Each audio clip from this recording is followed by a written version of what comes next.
Hello, I'm Scott Willard. And I'm Alex Thomason. MAFIS and AAI have worked together to co-sponsor this video training series on spray drone technologies.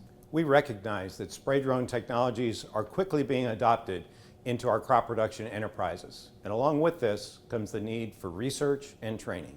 So this video series covers several topics that we see as critical for the safe, effective, and efficient use of spray drone technologies. I want to thank all of those who've been involved in developing the spray drone technology video series, and you'll see them identified in the credits and in the videos to come.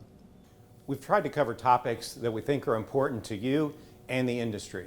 But if we've missed something, we'd appreciate your feedback, and please let us know. We hope you enjoy the videos. Hail State. Hi, my name is Dan Martin. I'm a retired research engineer with USDA ARS. In my last 10 years of my tenure with USDA, I conducted spray drone technology research. That was my focus. So we're happy to bring this new training series to you. It's a spray drone training series for remote pilots and aerial applicators, brought to you with the support of Mississippi State University and the Remote Pilots and Aerial Applicators Association.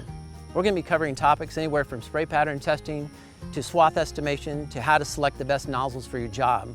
So we really hope you enjoyed this video series.